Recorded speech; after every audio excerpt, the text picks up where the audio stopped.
Como siempre vamos a hablar de los grandes problemas humanos, los problemas que afectan a la humanidad y que por tanto nos afectan principalmente a nosotros.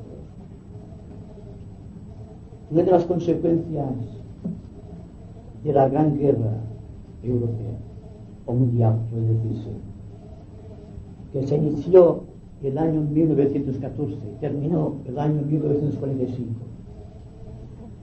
porque durante este lapso de tiempo que va desde el 28 al 39, según se nos dice jerárquicamente, fue de una lucha tremenda entre las fuerzas del bien y las fuerzas del mal en los planos mentales. Porque si somos conscientes veremos que una guerra, tal como se indica en táctica militar, es una lucha de voluntades. Y la lucha de voluntades entre los hombres originó en los planos mentales lo que diríamos fue la continuación de la guerra que se inició el año 1914.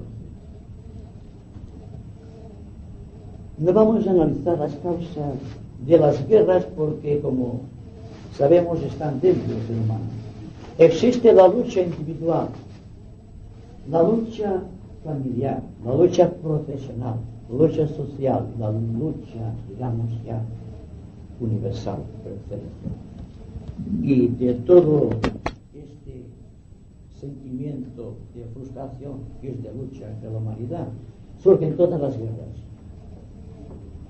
Entonces, para evitar que una tercera guerra mundial, que sería quizá la definitiva, hay que prepararse ahora, activando la paz dentro de nosotros mismos, no siguiendo los imperativos de los egregores creados a través del tiempo, en los planos etéricos, en los planos emocionales y en los niveles mentales, para llegar a las consecuencias de que la paz está en nosotros, que no es un elemento externo que podamos manipular. Solamente nos podemos manipular, si puedo expresarme así, a nosotros mismos. Por tanto, la lucha continúa todavía en los niveles mentales. Hay dos potentísimas entidades que gravitan sobre el planeta desde el principio de los tiempos, desde que el hombre adquirió, en virtud del proceso de la individualización, la capacidad de ser autoconsciente, de darse cuenta a sí mismo en relación al panorama histórico que se está desarrollando ante su vista. Por lo tanto, desde el momento en que el hombre adquiere la autoconciencia, empieza a crear, en virtud de la fuerza de la mente, el poder de decidir, lo cual significa el poder de equivocarse. Y una serie de equivocaciones y de frustraciones y de lucha ha traído como consecuencia lo que estamos viviendo ahora.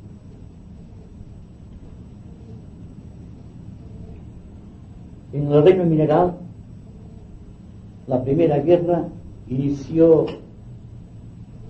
una ruptura dentro de los acontecimientos que se desarrollaban en aquel reino y que tenían que ver precisamente con su propia evolución para entrar en una etapa superior. No olviden que desde el principio de los tiempos el reino mineral ha contribuido a crear las armas con las cuales los hombres se han ido matando entre sí. Es decir, que lo que al principio fue el reino mineral en la creación de todos los artefactos guerreros de aquellos tiempos, pasó después, cuando se inventó la explosión, digamos,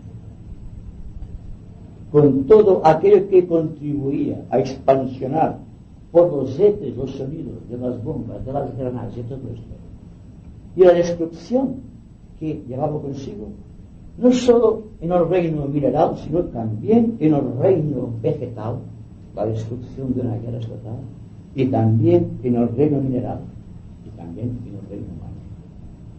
Es decir, se nos dice esotéricamente que la serie de explosiones que se han ido produciendo a través del tiempo con las guerras modernas, se ha originado una ruptura de la trama etérica que separa el cuerpo físico del cuerpo etérico, con el peligro que esto supone para la integridad de los chakras de los seres humanos. Pero en el año 1945 se descubre científicamente la destrucción del átomo con la liberación consecuente de la energía contenida en su núcleo vital. Entonces ya no hay ponderación sobre las consecuencias de una explosión atómica en relación con los niveles sutiles, porque lo que al principio fue un pequeño desgarro en la red etérica que separaba el plano físico y energético, ahora se convierte en un gran boquete por la cual existe una rasgadura en el velo del templo que separa el cuerpo etérico del cuerpo astral o del plano astral.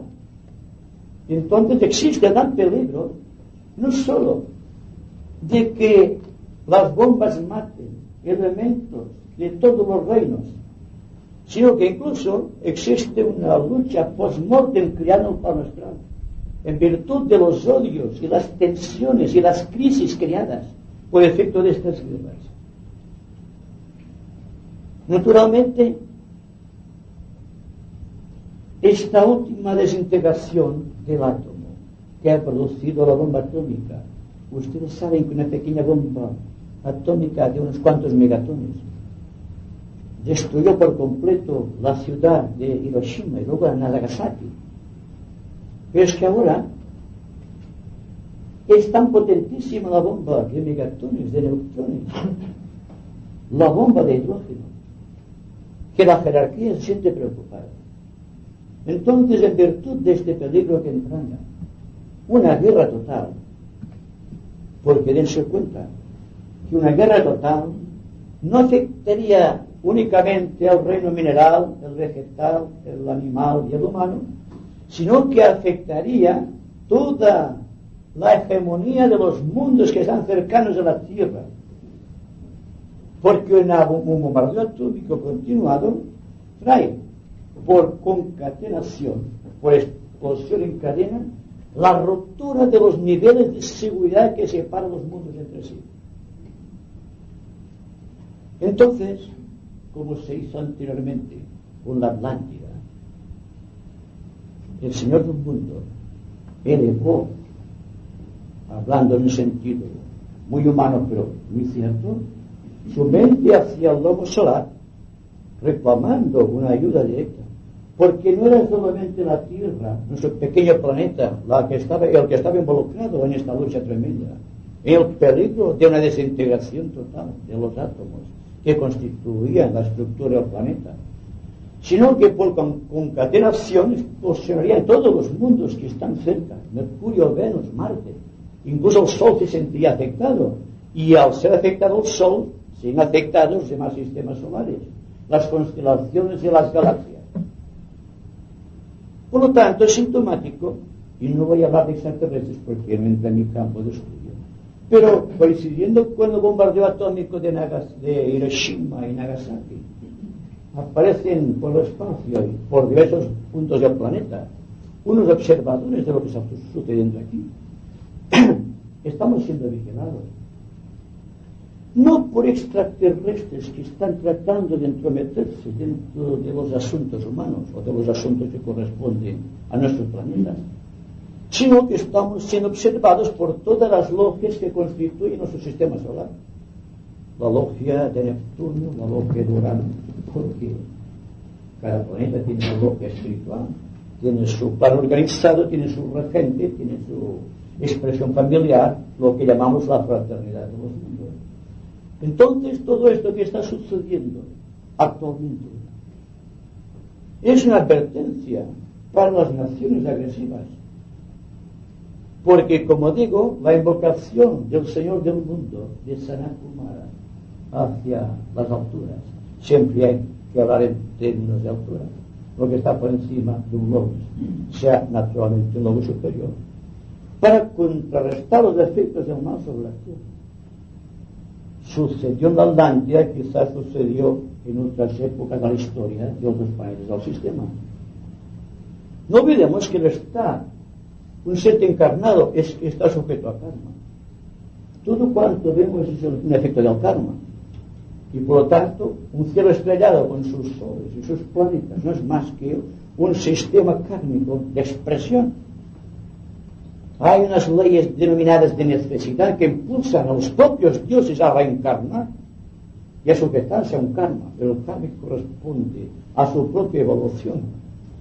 Por lo tanto, estamos unidos y compenetrados con todas las logias del sistema, y nuestra humanidad está relacionada con todas las humanidades que pueden existir en nuestro planeta y también en otros lugares fuera del planeta. Pero se nos dice que si bien en la guerra que se inició el año 1914, y que terminó aparentemente el 18, fue una lucha entre naciones. Sabemos de la agresividad del pueblo alemán en virtud del primer rayo que impulsa su naturaleza inferior, o sea, su personalidad. Pero fue una lucha entre naciones. Entonces la jerarquía se mantenía discretamente aparte de la lucha, esperando qué es lo que sucedía. Pero cuando se inició la guerra en el 39, que terminó en el 45, surgieron factores que no correspondían simplemente a las naciones entre sí, a la voluntad de lucha o de separatividad entre varias naciones, sino que tuvo entrada en nuestro planeta del mal cósmico. Y aquí hay un secreto iniciático a revelar sobre las implicaciones del mal cósmico, de lo que significa. Se nos dice esotéricamente que los desechos de los mundos, el karma inconsumado de los logros, más la imperfección manifiesta de ciertos sectores del universo, porque no todo es perfecto, ¿verdad? Más la acumulación de defectos dentro del propio planeta, creó y está creando constantemente una entidad que llamamos el guardián del umbral, de tendencia puramente negativa. Una ramificación del mal cósmico, de este gran egregor o de este guardián del umbral, se introdujo en el pueblo alemán, incidiendo muy particularmente, posesionando como un efecto mediúnico al propio Hitler.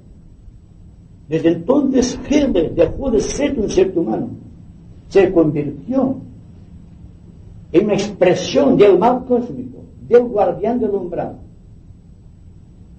Cuando esto sucedió, cuando fue ya invadida Polonia por el pueblo alemán, por esta fuerza desencadenada, entonces la jerarquía se dio cuenta de que no era una lucha simplemente entre naciones, que con el tiempo se arregla. Existe una temporada de lucha, después se sientan las negociaciones, hay un armisticio y entonces vuelve a crearse un estado aparente de paz. Para reanudar la guerra entre naciones en otro sector, en otra parte del mundo. Pero cuando interviene el factor cósmico, tiene que intervenir fuerza cósmica también. Entonces hay una entidad del bien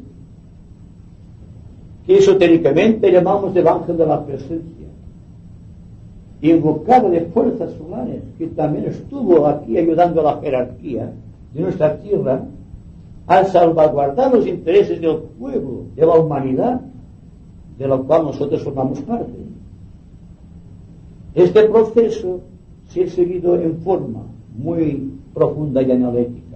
Se ve considerando el individuo con sus dos participaciones positivas y negativas, porque todos tenemos el poder de decidir por el bien o por el mal, ¿verdad?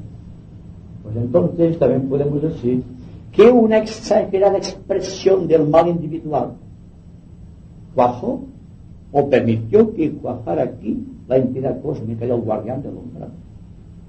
Y el guardián del umbral de muchos seres humanos contribuyó a extender el rayo de la guerra las naciones más particularmente afectadas por el guardián del umbral fue la propia Alemania, después le siguió el Japón y después, lo que llamó el triunvirato del guardián del umbral, que fue Italia, en menos extensión Italia, porque Italia fue llevada casi en la secuencia hacia la guerra, en virtud de cierto karma particular de este pueblo. Y lo que llamamos naciones aliadas, si bien la jerarquía, por ley, por ética y por canon, no se intromete en los asuntos humanos, pues esta vez, y coincidiendo con la invocación de fuerza cósmica para contrarrestar los efectos del mal cósmico y del guardián del umbral, lucharon a favor o contribuyeron con sus meditaciones, con sus expresiones, con el envío de iniciados de la tierra para acelerar el proceso de la guerra en favor de las fuerzas de la luz, que entonces encarnaban las fuerzas aliadas. El caso actual es muy diferente, ¿verdad? Porque de la misma manera que cambian los individuos a través del tiempo, también cambian las naciones. Una nación es más que una expresión individual más acentuada, más potente, más activa. Igual que una nación siempre es un centro, un chakra dentro de un país. Por lo tanto, hay que buscar siempre la analogía. Anteriormente, hubo un triángulo de oportunidades, siempre vemos que hay una oportunidad espiritual, cuando en el año 1800 y tanto, no recuerdo, nacieron simultáneamente dos grandes jefes de Estado. Uno fue Abraham Lincoln, en Norteamérica, que contribuyó a crear la gran nación americana. Pero al propio tiempo nacía en Alemania Bismarck, el canciller de hierro. Bismarck encarnaba las fuerzas del guardián del umbral. Y Abraham Lincoln, en aquellos tiempos, encarnaba las fuerzas de la luz. Y se dice, esotéricamente, que para contrarrestar, para unificar, para neutralizar ambas fuerzas, nació Madame Blavatsky, que llevaba en el mismo periodo de tiempo, llevando una iniciativa esotérica de la jerarquía que sirviese de luz para las próximas generaciones. Todo esto lo sabemos históricamente. Lo que quizá no sabemos es el mecanismo interior que conduce a estas situaciones, digamos, de emergencia, que conducen a la guerra y las consecuencias de la guerra. Pues bien, la mayoría de nosotros genéticamente prevenimos de la Segunda Guerra Mundial. No olvidemos que nuestro país inició la Gran Guerra en el año 1936, el 18 de julio, ustedes se recordarán, históricamente al menos, que hubo un enfrentamiento aquí entre las fuerzas de la luz y las fuerzas de las tinieblas. La lucha siempre es entre los campos, entre estos dos hemisferios.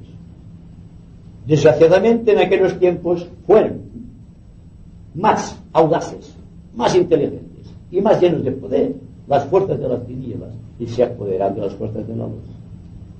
Como que el morbo que se iniciaba en España no fue complementado, como que los hombres del país español, mantenían sus odios y tensiones. Entonces fue la mecha que introdujo la guerra que partió del pueblo alemán. Fue una extensión del guardián del umbral en España, exportada hacia afuera y tomando encima, encarnándose en esta fuerza elementaria, digamos, un mal cósmico. Entonces lo que ha pasado con Alemania, tristemente pasado en Alemania, todos sabemos.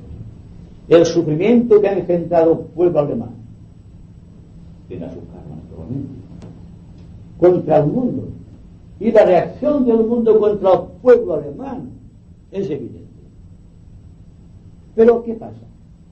Unas veces es el pueblo alemán, y otras veces es el pueblo que no es alemán, que será otro pueblo, el que conduce las fuerzas de las tinieblas. Entonces, históricamente hablando, viendo que todo se trata de una polarización de energías,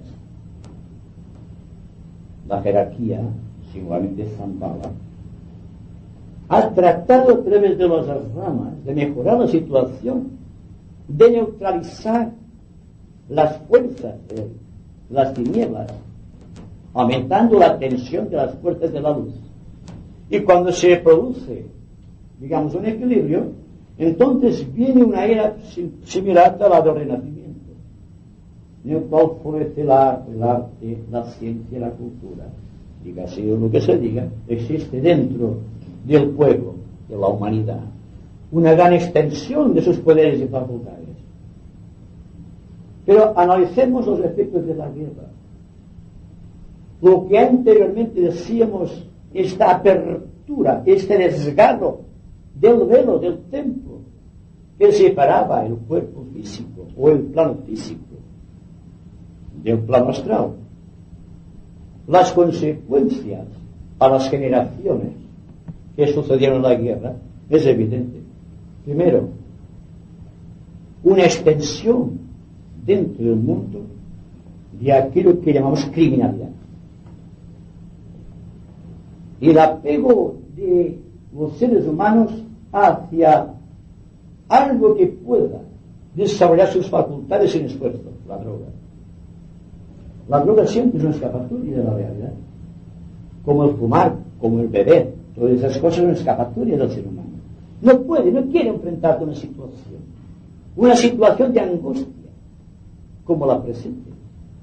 No la se afronta directamente, se afronta con sus escenarios negativos desde todos los puntos de vista. Consecuencias: la ola de sexualidad que se ha ido extendiendo por el mundo, que no es más que avivar los rescoldos de la pasión existente desde la primitiva raza lemur y hace muchos miles de millones de años.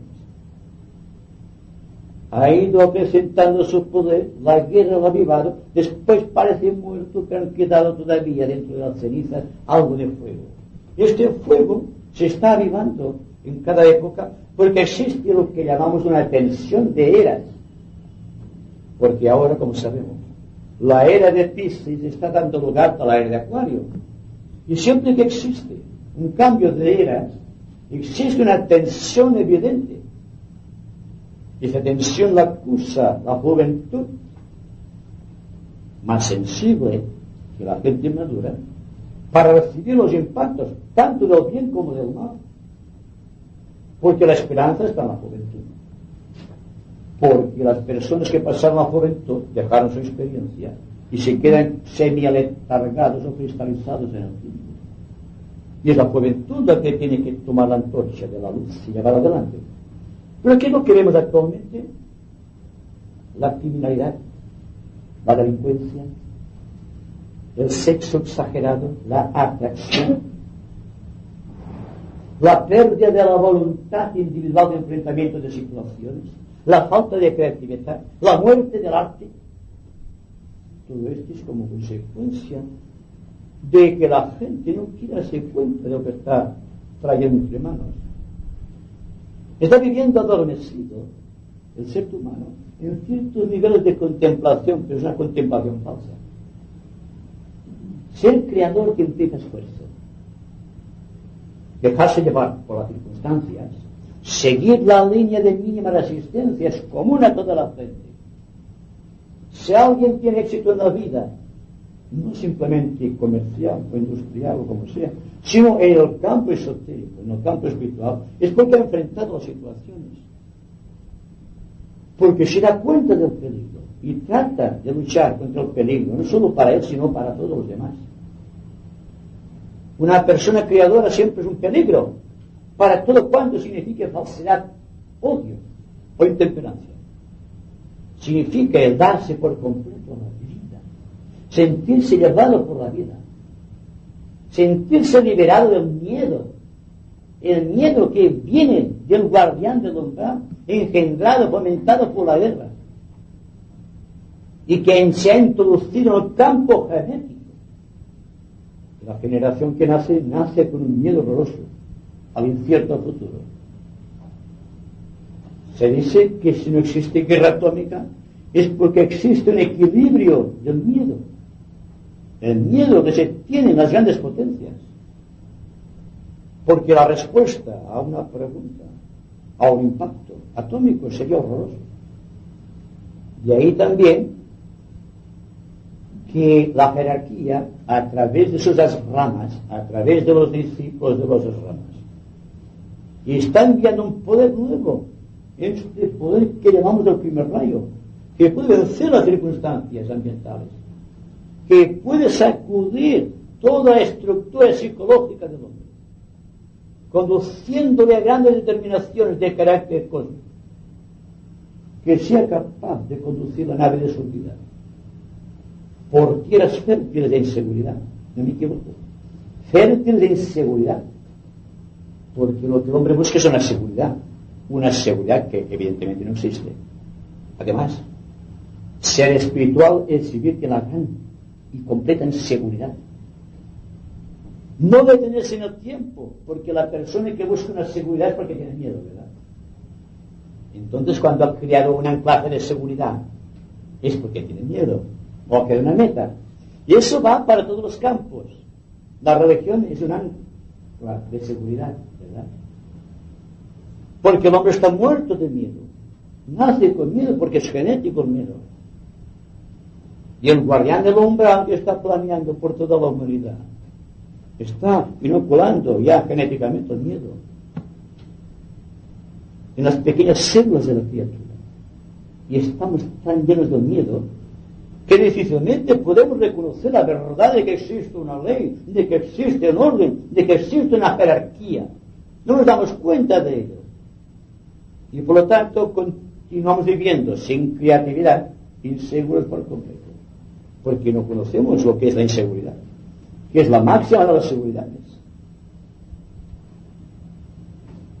Entonces, la corriente del primer rayo que se ha introducido dentro de la humanidad a través de los discípulos de la jerarquía, a través de los distintos de las ramas, ha empezado a fomentar en ciertos rayos definidos, en ciertas esferas determinadas, una fuerza tremenda, compulsiva, dinámica, que es el peligro máximo para el guardián del umbral, que lo está tratando de desintegrar. Y naturalmente, cuando el guardián del umbral, cuando el miedo planetario o cuando el gran programa cósmico del mal se introduce y tratamos de desalojarlo, siempre ha dejado sus estigmas. Y el estigma que ha dejado sobre la juventud, los magos negros siempre están atentando contra la seguridad de los discípulos jóvenes. Un discípulo con experiencia, probado, difícilmente puede caer en brazos de la magia negra. Pero la juventud, incluso juventud muy sana internamente, está cayendo dentro de este fuego, de fuego negativo. Por ejemplo, ¿qué creen ustedes que es la música moderna?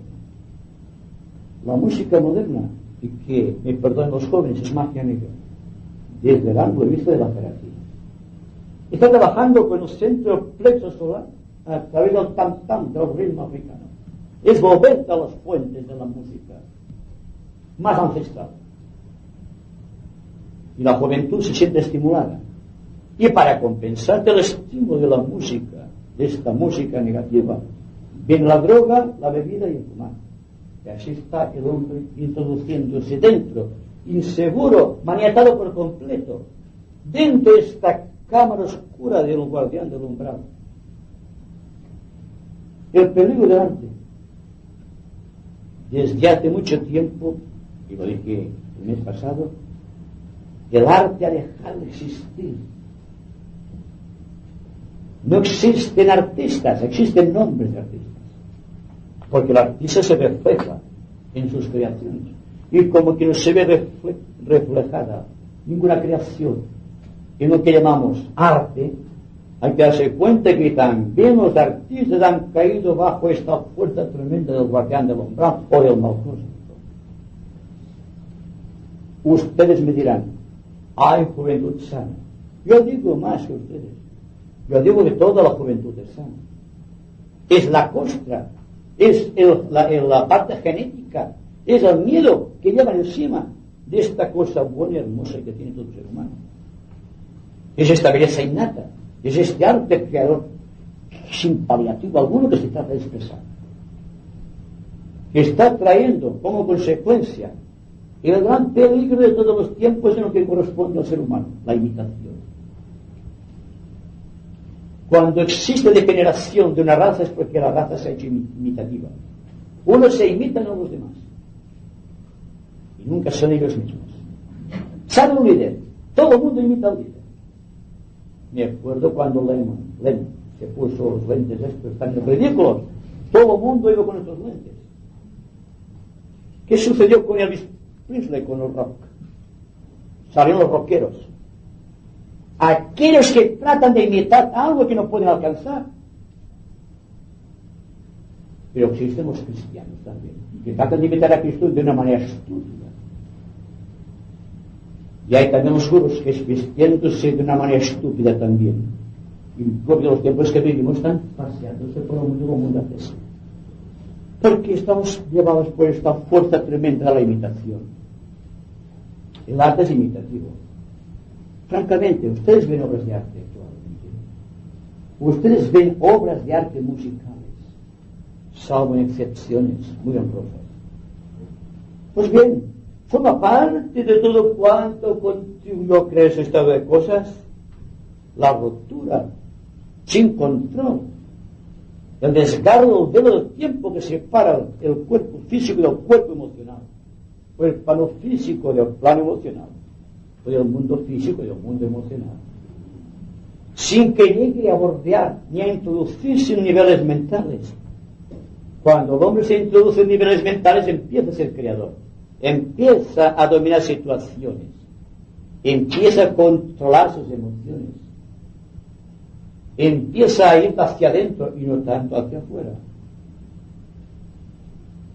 No es que quede circunscrito al área de sí mismo, sino que se guarda de este ambiente que está tratando de ahogarle, que está tratando de condicionarle, trata de una barrera. Y entonces sucede lo que debe suceder cuando existe un ritmo evolutivo llevado por jerarquías superiores a la humana, en la cual el individuo se empieza a agrupar por sectores definidos esotéricos. Quizá existan muchos engaños, muchas complejidades de principio. Por ejemplo, la primera ruptura en la Primera Guerra Mundial trajo como consecuencia una gran extensión del peligro de la mediumnidad, yendo a las fuentes del pasado, a los niveles astrales, repitiendo aquello que hicieron los atlantes, nuestros predecesores. Y por lo tanto, desde el ángulo de la jerarquía, la mediunidad astral es negativa, está debajo del umbral de la conciencia. En consecuencia, hay que elevar la mediunidad a un nivel superior, y entonces viene la telepatía. La telepatía es el aspecto superior de la mediunidad astral. Y ahora el mundo empieza a ser telepático. La gente no se da cuenta, pero empieza a desarrollar ciertos aspectos telepáticos. Deja el fenómeno astral a un lado y trata de adquirir la confianza en sí a través del dinamismo de la acción creadora. Y la telepatía no es más que el medio de comunicación y de contacto entre los seres humanos sin pasar por el plexo solar. Porque no sabemos lo que es el amor, ¿verdad? Cuando hablamos de amor, hablamos del plexo solar. Hablamos de un sentimentalismo vano, de una emotividad que está relegada también debajo de la conciencia y no lo está. Debido a lo que decíamos antes, a esta ola de sexualidad introducida en el mundo por la magia negra, no olviden, que está haciendo estragos en la juventud, que la está pervirtiendo quizá para toda esta generación. Y el peligro nuestro, el peligro del esoterista, es que ven que esto es sin ninguna reacción por su parte, que pasa indiferente ante esa situación. Entonces hay que educir una comprensión plena y completa y profunda de lo que hay que hacer para librarse de estas cosas que están sucediendo aquí en la actualidad. Ante todo, esotéricamente, hay que profundizar en sí mismo. El control de las emociones no puede surgir, tal como se dice corrientemente, de la noche a la mañana. Es un trabajo de reestructuración de cánones que están cristalizados. Y si nos requiere que la vida destruya estos cánones para descristalizar sus actitudes, habrá que hacerse adaptable a las corrientes de especial interés jerárquico que están aquí también. Aquí no vemos nada, ¿verdad? Pero es tan solo educación puede desarrollarse una visión etérica del cuarto subplano etérico y es físico. Veríamos que todo eso está lleno de entidades más luminosas unas, menos luminosas otras, ¿verdad? Profundamente oscuras otras también, que están aquí, dentro. Inmersos estamos en este ambiente nosotros, por arriba, por abajo, por la izquierda y por la derecha.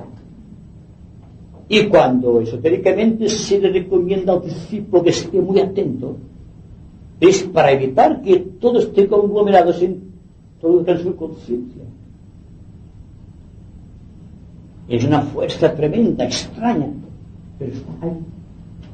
Y cuando estamos distraídos es cuando encuentra la oportunidad de introducirse dentro de nosotros. La imitación, por su parte, es una entidad. Como el espacio es una entidad, como el tiempo es también una entidad, con sus propias reacciones. Y la imitación empieza ya desde pequeño, porque la imitación está en la base de la creación individual. Si el padre fuma, por ejemplo, el niño fumará, por imitación. Todo cuanto hacen los padres, todo lo que hacen los mayores, es automáticamente imitado por los niños. Otro punto de responsabilidad, ¿verdad?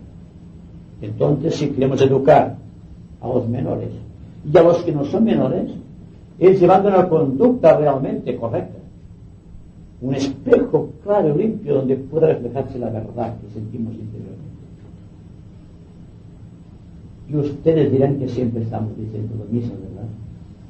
Y me pregunto si podemos decir otra cosa, porque todos somos conscientes de que la cosa no puede marchar más, de que todo cuanto nos rodea es falso, y que solamente existe un punto de verdad que somos nosotros, si nos unimos a la gran sinfonía de la creación. Hay que tener esto presente constantemente, que cuando estamos aquí ahora es una cosa, que cuando surgimos de aquí y vamos a lo que hay de aquí ahora, será otro aquí y ahora continuado. Ya no mantendremos esta actitud expectante, ya empezará el morbo de la distracción, ya no estaremos atentos, ya no observaremos, ya cederemos al miedo, al pesimismo, a la actividad negativa, y por lo tanto caeremos dentro o bien de la misantropía, o bien de la imitación, o la falta de creatividad. Y yo quisiera que entre todos discutiésemos más profundamente esta cuestión.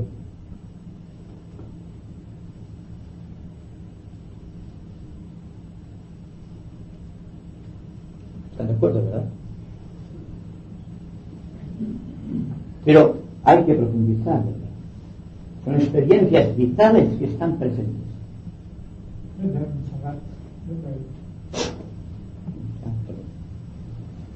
Quan has parlat de com ens orienta el cos emocional, has dit que en la ment una llavors trobava el camí, però no m'ha semblat que no has parlat de com dins de la ment abstracta, a l'imaginar-se el negatiu, moltes persones creen també la negativitat en la qual després cauen. M'agradaria que ho aclarissis una mica. Bueno, el mundo emocional es un mundo que todos conocemos. Yo nunca hablo de la mente abstracta porque la gente no puede comprenderla simplemente. Porque no podemos dar un salto que vaya del mundo emocional, que está aquí, por ejemplo, aquí está el mundo físico, al mundo mental y encima el abstracto y el concreto o el intelectual. Yo considero éxito que la persona puede introducirse en el campo intelectual y desde aquí empezar a trabajar, porque toda la ciencia de la meditación, del yoga, no es más que un intento de pasar del polo emocional al polo mental inferior. Y en la segunda fase, cuando eso está completamente dominado, empieza la otra fase de la lucha, el proceso antacaránico se llama, en el cual ya la mente inferior se conecta con la mente superior. Y a esto se le llama meditación esotérica. Y la meditación, como ustedes saben, no es más que la atención. Pero es que la atención no es más que algo que viene superior aquí. Aquí el plano búdico y aquí el átmico. Entonces, fíjense ustedes, hay cosas que trabajar aquí. Que cuando estamos nosotros vibrando aquí emocionalmente, nos creemos que esto es el amor. Esta es la equivocación. Porque aquí solamente hay una ordenación emocional hacia el sexo, simplemente. Nos unimos por el sexo, no por el amor. No miramos lo que nos une con una persona, sino los focos físicos de atracción. Esotéricamente, no se mira tanto la atracción física como las condiciones morales individuales. Las que deben producir el hombre nuevo será precisamente cuando exista esto, pero en este nivel, en el búdico. Actualmente no existe un amor búdico, un amor de unidad. Es decir, que amamos para ser amados. Ese toma y da, que tú me amas y si no me amas no te puedo amar. Y entonces vienen los celos y las pasiones y todo eso es falso. Se está moviendo aquí en el nivel del deseo, no olviden. El amor no existe en ese plano.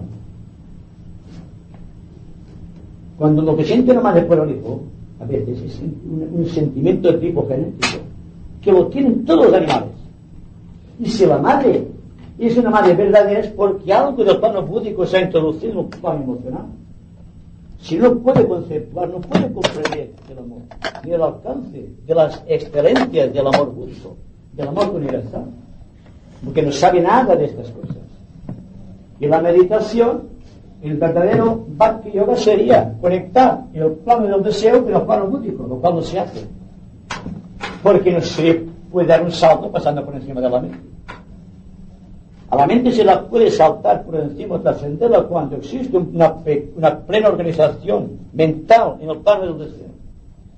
Cuando el deseo es controlado, no aniquilado, por favor, gobernado sin opresión, con dulzura, pero gobernado. Lo que pasa es que lo que hacían los antiguos místicos, oprimían el deseo, lo constreñían al extremo de hacer perder su actividad creadora.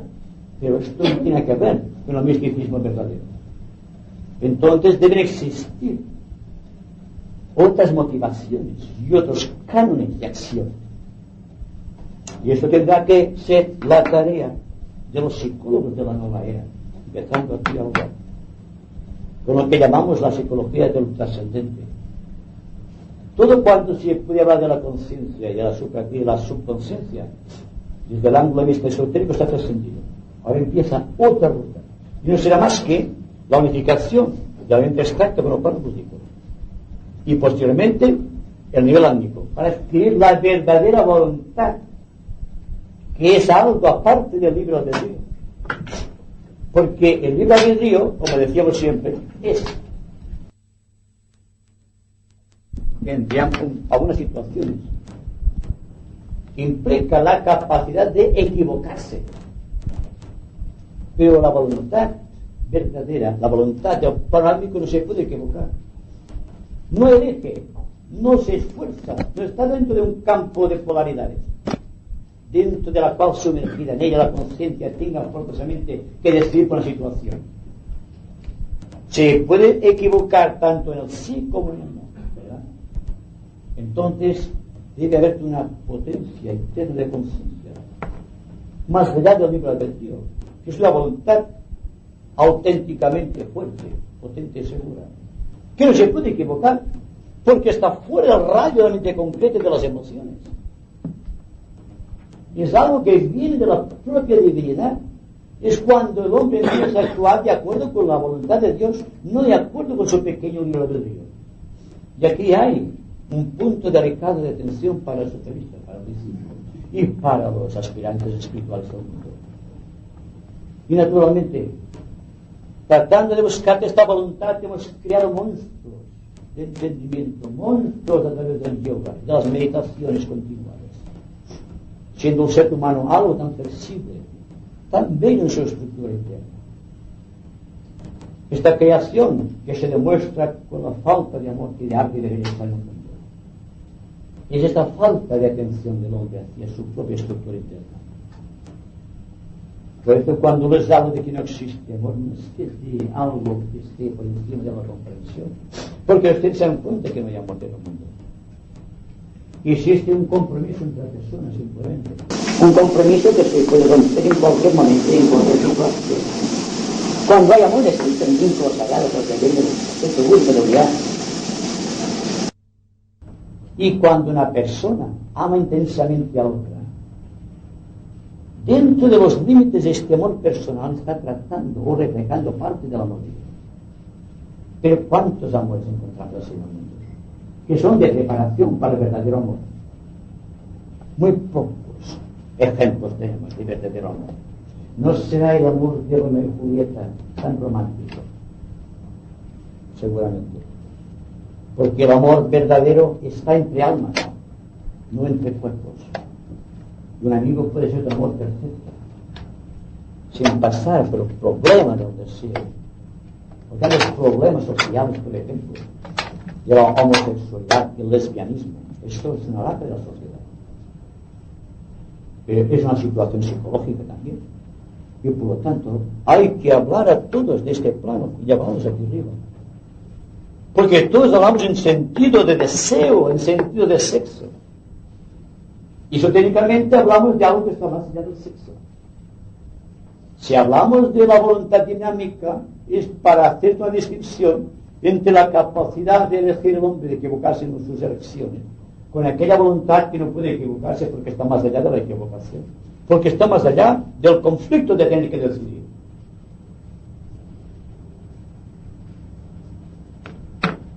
Bueno, yo quisiera decirte algo, puesto que has nombrado el aspecto deseo, el aspecto sexo. Yo quería decir que algo tanto más potente que este aspecto del sexo es el aspecto de las ansias de poder. Esto está tan anclado en la humanidad que este aspecto es tanto más poderoso que el instinto sexual.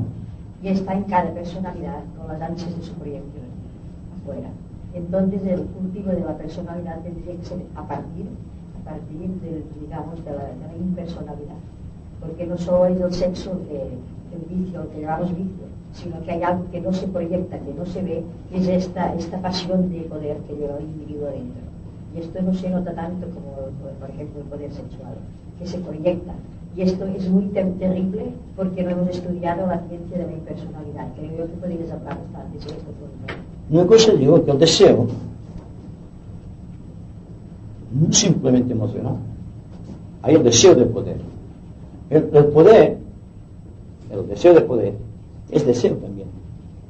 Más voy a decirles a ustedes. El deseo de Dios es deseo también. Está dentro de los límites del deseo. Y la persona que busca el poder es que lo desea. Entonces lo que sucede es que desarrolla el libre albedrío al extremo de alcanzar este poder. En cierta manera utiliza parte de la voluntad dinámica, pero para sus propios fines egoísticos. El problema está ahí. Una persona que tenga ganas, ansias de poder, que se sienta impulsado, precisamente todos los signos de fuego suelen ser dinámicos en ese aspecto. Ahí está el peligro de una, digamos, situación astrológica, cuando no existe la capacidad de decidir, cuando el fuego de la personalidad no puede ser controlado, y se precisan entonces otras rutas de acción. Pero el poder mata. Primero existe el deseo de poder, después la persona se esfuerza hacia el poder, cuando lo consigue queda atado por el poder. Y el poder es opresor, porque se basa en la polaridad, se basa en el deseo. Y el poder verdadero, el poder de la jerarquía, el poder de Shambhala, está más allá del poder que puede alcanzar un ser humano. Y el poder político, el poder religioso, el poder económico, están siempre en persona kármicamente y tendrán que rendir cuentas a la divinidad. porque el karma no perdona. El karma es realmente justicia.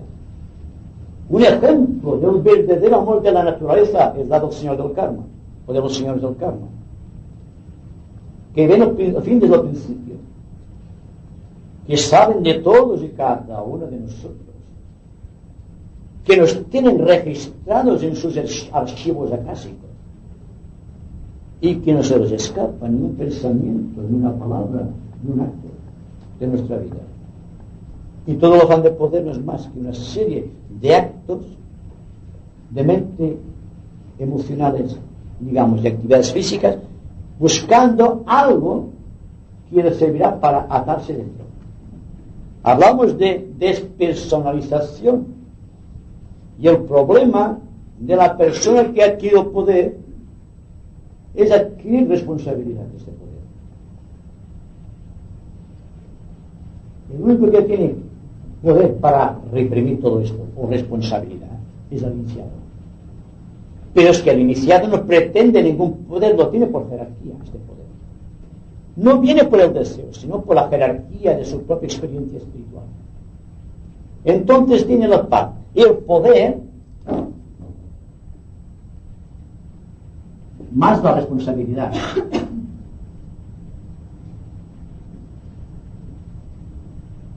Dense cuenta de esas palabras. Poderes, todos tenemos ciertos poderes, pero no todos tenemos la responsabilidad de poder encauzar estos poderes por los cauces correctos. Ahí está la gran problemática de ciertos discípulos. Se nos dice que en ciertas etapas el discípulo cae en el orgullo separativo. Tiene poder, pero todavía no ha adquirido la responsabilidad. Es también un toque de atención para los discípulos. Bueno, creo que ha dicho la palabra, o sea, la frase ahora a la que me voy a referir, de que esotéricamente en los mundos, ya por decirlo cósmicamente, ¿no?, se conoce el fin desde el principio. ¿No es así? Bien. Entonces, yo me pregunto, estas entradas del mal cósmico, estos residuos, están ya dentro del propio plan, porque es que si es así, lo que se me antoja pensar es que somos más bien carne de cañón, ¿no? Esta es mi pregunta. O sea, ¿Esta sola? bueno, vamos a dar. Sí. Existe un propósito de la divinidad que en nuestro planeta surge de Shambhala. Es el centro donde la voluntad de Dios es conocida. Cuando se organiza este propósito para fines evolutivos, surge el plan de la jerarquía. Tenemos el propósito de Shambhala, el plan de la jerarquía, y no sabemos cómo responderá la humanidad. Porque la humanidad no sabemos cómo va a responder. Ni la propia jerarquía sabe cómo reaccionará la humanidad en un momento determinado del tiempo. En el caso de la guerra, el mal cósmico no afectó a la jerarquía, afectó a la humanidad, ¿verdad? Shambhala es el primer aspecto.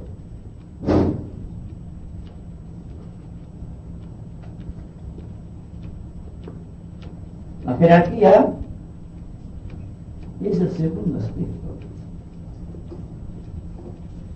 Y la humanidad es el tercero.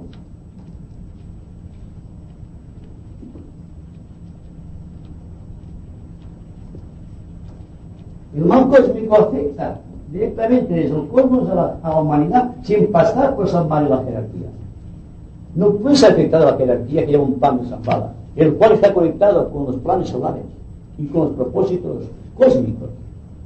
Hablamos de algo que está aparte de todos, pero donde encuentra asidero, donde encuentra un lugar donde anclarse, es en la humanidad, y es en las pequeñas voluntades de los hombres, como son definidos esotéricamente.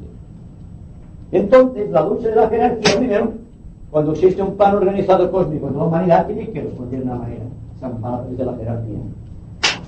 Si el mal cósmico es tan grande que afecta a la totalidad de la humanidad, como sucedió en el caso de Hitler, que a través de Alemania conmocionó todo el mundo, y hubo sangre por doquier y dolor por doquier, Ustedes saben lo que sucedió después con la guerra y la posguerra, todas esas cosas. Y aún pagamos las consecuencias. Entonces, cuando Shambhala vio que el mal era cósmico, ya no pudo pasar indiferente. He dicho, cuando son dos naciones que luchan entre sí, o tres o cuatro naciones, la jerarquía está a la expectativa. Pero cuando se introduce utilizando los vehículos de las personas que todavía no tienen conciencia espiritual, aquí en este plano, entonces ya no puede permanecer expectante ni la jerarquía ni Shambhala. Y entonces, de la jerarquía se invoca fuerza de Shambhala, y Shambhala al propio tiempo está buscando fuerza cósmica a través del Logo Solar. Y entonces existe en los niveles internos una lucha tremenda entre las fuerzas de la luz y las fuerzas de la sombra, que es la lucha que tiene siempre el hombre consigo mismo. Es la eterna lucha entre el demonio y el ángel, que no son entidades externas como dicen las iglesias, sino que es el propio ser, que tiene una dualidad, ora hacia el bien, ora hacia el mal. Cuando está actuando a favor del bien, se pone en contacto con el ángel de la presencia, o con los niveles superiores, abstracto, búdico y esas cosas. Y cuando está en el nivel inferior, está buscando la fuerza del guardián del umbral, y es el que está en contacto con el plano del deseo, y con el plano de las sensaciones físicas, y con el plano del poder y de la posesión, sin responsabilidad alguna. Repito, la gran afectada del proceso de la entrada en la Tierra, en el planeta, del mal cósmico, siempre es la humanidad de ese aspecto, porque no tiene ni el amor de la jerarquía ni el poder dinámico de Shambhala. Entonces todo este poder, toda esta galvanización por parte del guardián del umbral cósmico, tiene que ser contrarrestado por el bien cósmico. Y es entonces cuando existe la invocación de fuerza cósmica, lo mismo que sucedió con la Atlántida. ¿Por qué fue hundida la Atlántida? Porque estaba en situación parecida a la nuestra. Unas naciones poderosas se habían hecho tan poderosas que gobernaban todo el mundo. Había otras fuerzas menos poderosas que luchaban contra esas fuerzas para tratar de buscar un equilibrio. Entonces, para compensar la falta de fuerza del bien que faltaba todavía en la humanidad, vino la fuerza cósmica y un rayo de Shambhala destruyó la Atlántida. Y se nos dice que llovieron 40 días y 40 noches, y eso es un símbolo de que fue destruida la Atlántida por el agua. Y el gran continente Atlántida está sumergido en el Atlántico. Pues bien, pongan ustedes que pasa lo mismo en la actualidad. Pero es que ahora las condiciones son distintas. El hombre ha crecido en técnica y descubrimientos, e incluso manipula fuerza cósmica a través de la bomba atómica. Pues bien, lo mismo que sucedió con la Atlántida está sucediendo ahora. Estamos siendo observados, y las naciones que intenten violar los acuerdos, los pactos internos de las familias cósmicas tendrán que sujetarse a la ley, y será destruida en esta era por el fuego, lógicamente. Porque nuestra raza es mental y está dirigida por los ángeles Agnis. Por lo tanto, es distinta de la raza Atlante, que estaba gobernada por el mundo emocional, por el agua. Entonces, sean optimistas, porque una guerra atómica mundial no puede existir, porque existe una visión cósmica sobre los acontecimientos humanos. Y lo que estamos haciendo aquí ahora es tratar de canalizar, sin tener que pasar por medidas drásticas, este poder dinámico constructivo que debe paliar los efectos de la adversidad humana y de sus animosidades, y que tiene que ver con esta fuerza tremenda, ese impulso dinámico del mundo ático, que debe transformar la vida en términos de paz y de bienestar para todos. Otra pregunta relacionada con el amor. ¿Sabe? Es una pregunta relacionada con el amor. Sí. Que dice que está en el mundo del sexo solar, en el mundo de las emociones, en los matrimonios, por ejemplo, están identificados a este nivel también. Sí, sí. Entonces la forma de matrimonio tal cual tiene que romper también. Sí. El amor no tiene sexo. Permítanme que se lo diga, ustedes sabrán también. El sexo un día desaparecerá. cuando hayan pasado ciertos ciclos de tiempo espiritual, hablando en términos muy descriptivos, el sexo no tendrá atracción sobre las personas, sino que las personas tendrán control sobre el sexo. Porque el hombre, la mujer, son andróginos por naturaleza, poseen los dos sexos. Llegará un momento que la concepción será, digamos, autónoma por completo. No existirán hombres y mujeres, existirá un ejemplar único, que llamamos el andrógino o el hermafrodita. Y hay ensayos de la naturaleza aquí ahora, vemos personas que tienen los sexos. Son ensayos burdos todavía. Pero ¿qué será cuando eso sea en un plan de belleza eximia de la naturaleza, el andrógino? Sabemos lo que es el verdadero amor, porque no estará contaminado por la división del deseo. El deseo siempre es algo aparte de lo que busques, lo que tienes tú. ¿Y qué es lo más diferente del hombre y de la mujer? La polaridad, ¿verdad? Entonces todo el amor que conocemos está basado en la polaridad hombre y mujer a través del deseo, a través del sexo. Que existen excepciones, de acuerdo. Ojalá existiesen muchas excepciones. Pero no existen muchas excepciones, viendo lo que estamos viendo, ¿verdad? Y tampoco podemos acelerar tanto la máquina que nos conduce a la evolución suprema, parando en seco todas estas cosas. Porque un tren a gran velocidad no se puede frenar en seco, porque matas a todos los que hay dentro. Hay que ir frenando poco a poco, pero hay que ser consciente. No se puede paralizar todas esas cosas de golpe, de improviso, sino que hay que estar pendientes constantemente. Es decir, el hombre debe estar tan atento a la mujer que se olvide de la mujer y que ve su propia representación en la mujer. ¿Dónde sería amor?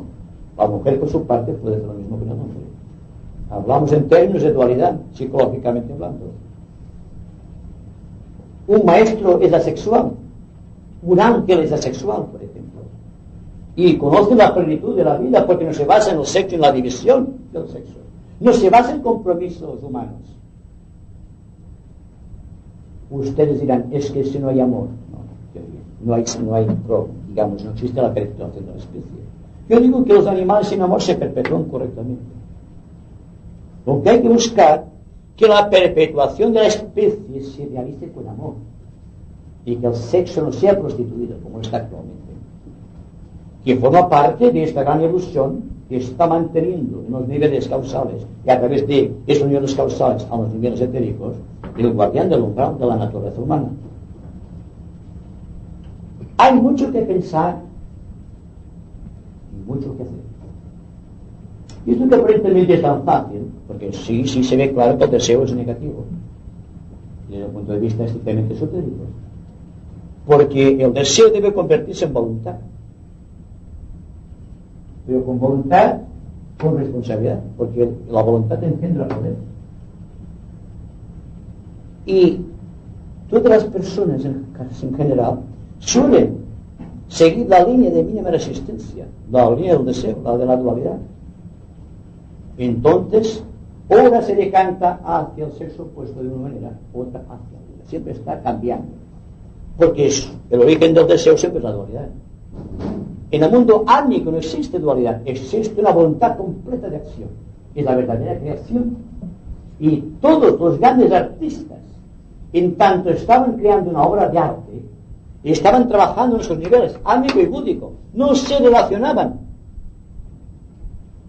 Leonardo da Vinci decía, cuando estoy creando me olvido por completo de mí mismo. Ahí está, alejado de la dualidad. Entonces me invade un gran silencio y entonces empiezo a pintar o empiezo a esculpir, porque entonces estas fuerzas que están siempre presentes, esas fuerzas supremas, se introducen en su conciencia y eliminan el deseo, eliminan la separatividad, y entonces tenemos un verdadero creador. ¿Por qué creen ustedes que en los ramos de la jerarquía se está iniciando los discípulos en el arte supremo del silencio? Porque solamente en el silencio hay creación, solamente en el silencio existe la ruptura con todo este aspecto negativo del deseo. Ahora bien, el deseo debe ser sublimizado, no de improviso, porque no podemos parar la máquina, ¿verdad? Pero sí estando atentos. Cuando el hombre ama intensamente a la mujer, hablando en sentido de sexo, en la plenitud de este amor debe olvidar el sexo. Y no diré que el sexo debe suprimirse, sino que el sexo actúa espontáneamente, sin necesidad de pasar por el deseo. No soy drástico en esta afirmación, pero como que no hay amor completo, como que el amor es de compromiso, como que existe un amor separativo, como esperamos del amor más de lo que estamos dando. Entonces todo esto nos ahoga, nos oprime, nos condiciona de tal manera que las fronteras que nos separan de los mundos invisibles están completamente encerradas. No podemos pasar. Solamente existe la ruptura de los velos que no podemos controlar, y todas las fuerzas que se cuelan desde el plano emocional por estos velos están creando esta atrofia colectiva, esta neurosis del ser humano constante, estos complejos psicológicos que ningún maestro dentro del campo de la psicología podrá solucionar, porque el hombre es el único que puede solucionar sus problemas.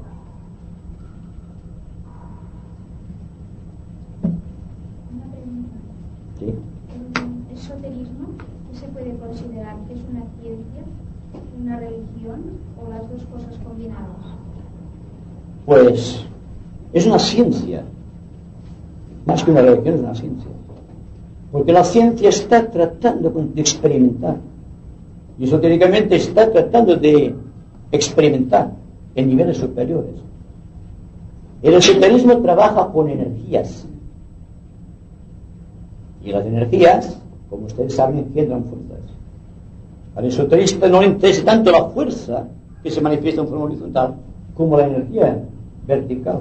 Entonces el esoterista parte de ese punto: mente concreta, mente abstracta, plano búdico, plano álmico, hasta llegar al mundo monádico. Va ascendiendo. En cambio, a nivel concreto siempre va extendiéndose.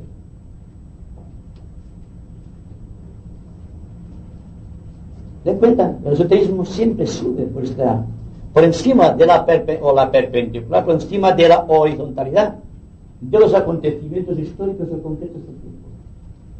Está emergiendo constantemente, buscando algo que desconoce, pero que sabe que existe. Por esto, el verdadero científico es aquel que está experimentando constantemente sin buscar un resultado, sin establecerte una meta, pero siempre ascendente. Porque en la medida que vas ascendiendo sin meta definida, no paralizas la acción del pensador, que eres tú. Vas ascendiendo, vas gobernando desde arriba tu propio propósito individual. Y al ascender, vas viendo claro lo que sucede en el valle. Cuando estamos ya en las alturas, ¿verdad? Veamos lo que pasa aquí. Perfectamente. En tanto que estamos en el plano horizontal, jamás podemos ver realmente lo que nos sucede. Ejemplo. Para dominar completamente la segunda dimensión, hay que pasar a la tercera. Para dominar la tercera dimensión hay que pasar a la cuarta. Y para pasar a la cuarta hay que dominar la quinta. ¿Se dan cuenta? Entonces, el deseo se mueve siempre en planos de 3 dimensiones, estructurados por móviles del tiempo. Al llegar a la cuarta dimensión, el tiempo se hace más extensible, casi que una sensación de tiempo. Entonces, cuando no tienes sensación de tiempo, cuando es pasado las varias emocionales, entonces empiezas a controlar la dimensión tridimensional del cerebro. Y el tiempo deja de ser una ilusión, se convierte en una realidad. Pero una realidad que puedes gobernar por la responsabilidad espiritual. Y cuando estás tratando de dominar la cuarta dimensión, que es el cuerpo emocional, tienes que pasar a la quinta dimensión de la mente, en sus niveles superiores.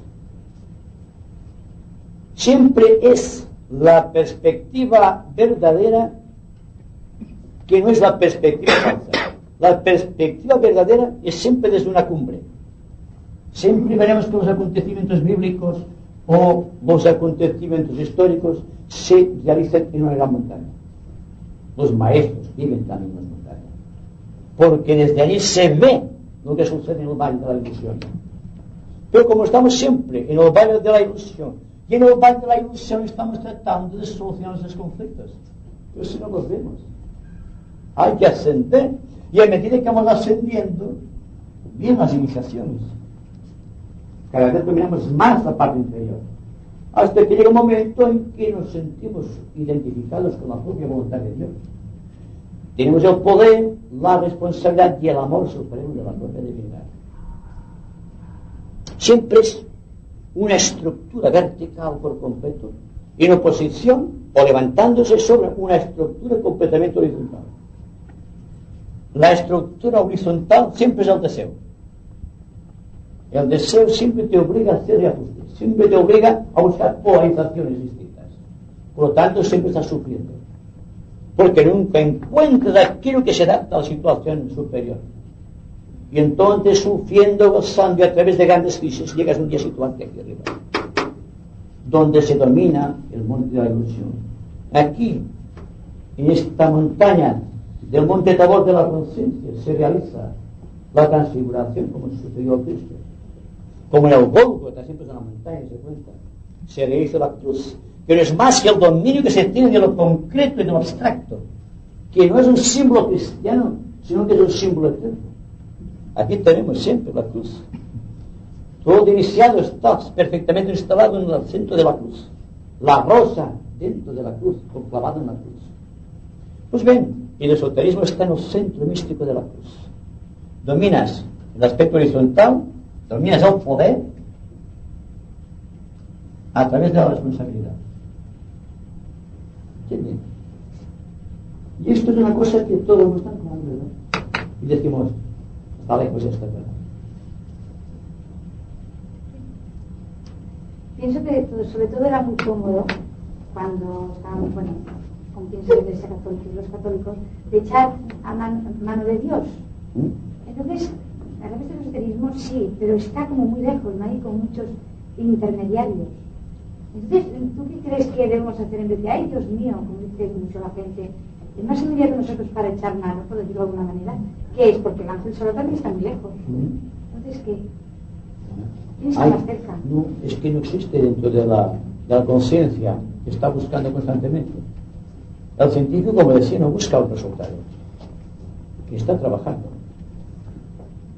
La persona se impacienta cuando busca una meta, un resultado. Cuando la persona dice voy allí, se fatigará. Cuando sabe que el camino es eterno, dice no me preocupo, yo no me fatigo, va andando. Por eso decía antes que la meta de la evolución no existe una meta para la evolución. Existe un brazo que se extiende hacia el infinito, tanto en lo vertical como en lo horizontal. Así se crean los mundos y así se pone en contacto con los logos creadores. Aquí existe la acción de la personalidad y aquí existe el poder del alma. Pero todo es lo mismo, porque como decía Aaron, es igual, es arriba que abajo, igual es abajo que arriba. Y no podemos salir de estos marcos tan bien encuadrados dentro de la evolución del sistema solar y el sistema planetario en particular y nuestro esquema terrestre. Solamente existe algo que hay que tener en cuenta, y es la pregunta que me hago siempre y que nos hago ustedes: ¿por qué estamos aquí? ¿Se han dado cuenta por qué están aquí? Porque se lo contestaré, pero ustedes también se lo contestarán igualmente.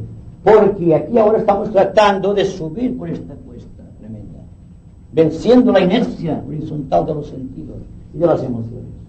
Sabemos que no podemos luchar completamente contra el equipo y el guardián del umbral a través de nuestra vida personal, pero sabemos que existe en nosotros la fuerza, y esta fuerza, si la vamos adquiriendo, será entonces gobernada por un sentimiento de responsabilidad. Y cuando la persona, el mundo en su totalidad, contenga responsabilidad, entonces se habrá creado la verdadera conciencia social. Ahora existe una conciencia social. Existe un tratar de adaptarse, un aspecto de tolerancia. Nos toleramos, no nos amamos, ¿verdad? No es lo mismo tolerarse que amarse. porque el amor deja la tolerancia, no importa la tolerancia, no tiene por qué preocuparse de tolerar a otro, simplemente se adapta a aquella persona, sin pensar cómo piensa, cómo es. No caigamos ahora, porque se nos ha dicho que somos esoteristas y formamos un grupo aparte de los demás y que somos mejores que los demás, porque somos hijos de Dios y hermanos de todos los hombres, y en todos los sectores de todas las iglesias, de todas las organizaciones políticas, sociales, de todos los tiempos han existido hombres que han tenido responsabilidad porque gobernaron su poder.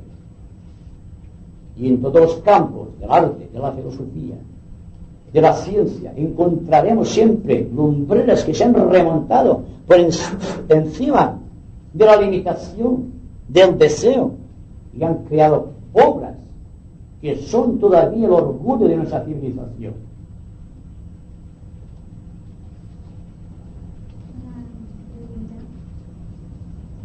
Entonces, ¿qué diferencia hay entre, digamos, la ciencia ocultista y la religión? Porque el ocultista no busca un resultado y la religión da un resultado. Dice, hay que pasar por aquí si quieres entrar en el reino de Dios. Y para entrar en el reino de Dios no existe ningún compromiso con Dios. Es decir, las iglesias en general ofrecen un premio al que trabaja de acuerdo con las normas de aquella religión. Y se te dice, mi religión es mejor que la otra. Y se cae en el dogmatismo. Es decir, dense cuenta, la inteligencia del hombre, ¿dónde está reducida? Que sabiendo que Dios es amor, y todas las religiones predican que Dios es amor, y están luchando entre ellas por motivos de un amor que desconocen. Dense cuenta, desde el ángulo de vista esotérico, cuanto más numerosa es una religión, menos calidad tiene, esotéricamente hablando. De ahí que son muchos los llamados y muy pocos los elegidos. Consecuencia, los grupos esotéricos forzosamente deben ser minoritarios, porque son la sal de la tierra, porque constituyen un núcleo creador en el seno de un ambiente discordante que se atiene simplemente a compromisos. Pero esotéricamente no se emiten compromisos, ni con el propio Dios. Anteriormente, la meta del discípulo era el maestro a través de la devoción. Y las religiones, en su particularidad, abogan siempre por la autoridad y la fe. En tanto que esotéricamente siempre se apela a la razón y a la comprensión. No existen normas rígidas para gobernar al ser humano. De ahí que jamás daré ninguna disciplina de orden meditativo, de yoga o de cualquier manera que pueda atentar contra esa fuerza tremenda que cada cual posee y que debe desarrollar. Esotéricamente existe una relación discípulo, maestro, jerarquía, samvada, pero sin compromiso. Es una relación, permítanme decirlo, jerárquica. Cuando la persona adquiere cierta jerarquía, automáticamente se siente proyectado hacia la jerarquía espiritual, hacia Shambhala, hacia el maestro. Pero el maestro no te exige jamás un compromiso. Te dice, levántate y anda. Muy distinto de lo que hacen las religiones. Hay que pasar por estas reglas estrictas, dogmáticas. Hay que creer esto o lo otro. ¿Y la conciencia del hombre dónde está? El cambio de las religiones aquí, o de las religiones. También quisiera que explicaras algo sobre lo que a mí entender me parece que es digamos, la diferencia más grande entre el esoterismo y las religiones, que es que las religiones dan por ejemplo, sus bulas, sus gracias en determinados asuntos. Y yo siempre creo que cuando yo hago algo mal hecho, nadie me lo puede perdonar. sea que la ley de causa y efecto es lo que está en contradicción una cosa con la otra. Ellos no admiten la ley de causa y efecto. Ningún sacerdote puede perdonarme.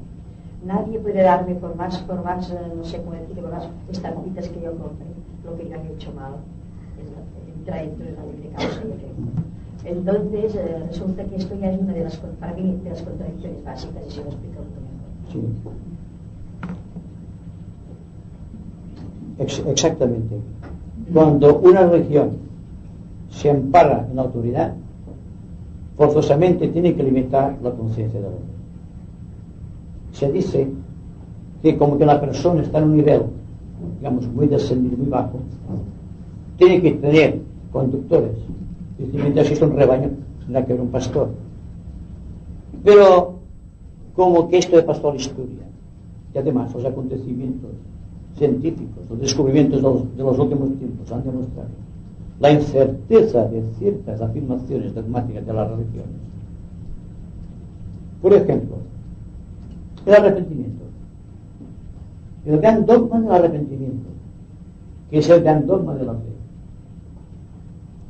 ¿De qué me sirve arrepentirme de un acto que no puedo volver atrás? Ya vaya por su caso. Y no obstante, el arrepentimiento y el perdón están ocupando a través del miedo la mente de millones de seres humanos todavía, que están tratando de salvarse, no sé de qué. Tienen que salvarse primero del dogmatismo que les está aprisionando, y después veremos lo que sucede. Y me pregunto dónde está la inteligencia del hombre en este aspecto. Cuando una persona te puede perdonar, ¿verdad que resulta infantil la idea de que me perdones de algo que yo no pude evitar porque está hecho? Podemos decir, lo siento, pero no perdóname, porque no puede perdonar nadie. El arrepentimiento se basa siempre en algo fuera de sentido. Si arrepintiéndonos pudiésemos volver atrás, estupendo. Pero una vez hemos lanzado la flecha, ¿quién la detendrá en el tiempo? Jamás. Y las palabras que estoy pronunciando jamás podré volver a pronunciarlas. Ya pasaron, ya no son de aquí ni ahora. Yo sé dónde están. El arrepentimiento pasa lo mismo. Consecuencia, dejemos el dogma del perdón, de la fe, de la autoridad y del arrepentimiento. ¿Qué nos queda? Nos queda siempre el amor de Dios, la voluntad interna, el sentir creativo. ¿Qué es lo que vale para afirmarse en valores eternos? En tanto existan ovejas, tendrán que haber pastores. Entonces hay que mirar de ser una persona correcta para evitar caer dentro del rebaño, donde se están moviendo tantas generaciones, tanta masa humana todavía.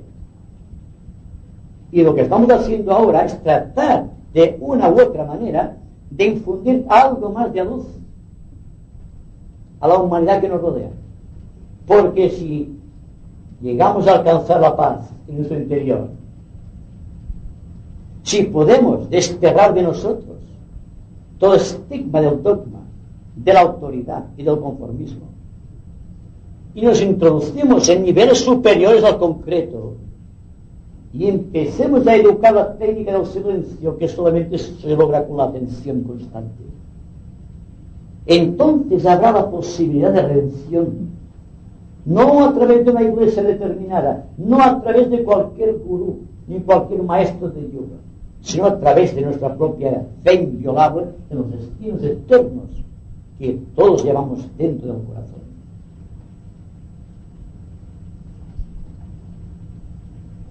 Yo quería decir, usted está hablando a nivel esotérico, pero me parece que a los otros niveles, la más gente para llegar a este ha de pasar por vosotros concretamente. O sea, ha de descubrir a nivel individual, o sea, ha de hacer un trabajo individual para llegar a este punto esotérico. Entonces, cada vez que usted ha dicho a nivel de yoga se está creando fenómenos o algo así, ha dicho, monstruos. Para mí esto creo que lo tengo también de hablar porque me quedaría un poco duro, ¿eh? es duro esto, Sí. porque creo que está hablando de una verticalidad. Sí. Y el yoga también busca esto, Sí, es sí. una energía, existe una unidad contigo mismo, y entonces es una energía que se está trabajando. Por esto estamos trabajando también a nivel de chakras, a nivel... Usted hablaba del plexo, y lo hablaba en el sentido de amor, en el plexo. Para mí, en el plexo hay toda la creatividad. No hablar de amor, usted sí, usted me ha entendido. El amor, como Que el amor, no, deseo, aquí, y esto no es amor. deseo. Exacto, Deseo. ahora sí. No, es que yo ya no lo tengo a nivel del plexo, el amor de deseo. Yo quería hablar lo que yo sentía. No, primero, Entonces, sí, para sí, mí, sí, si lo a comprendo. nivel de deseo existe un amor, que en el momento que hay dos personas que se unen, llega a ver esta unidad, para mí ya llega a un punto de amor espiritual, a un punto de los niveles altos. Ujú. Pero todo esto lo he de descubrir.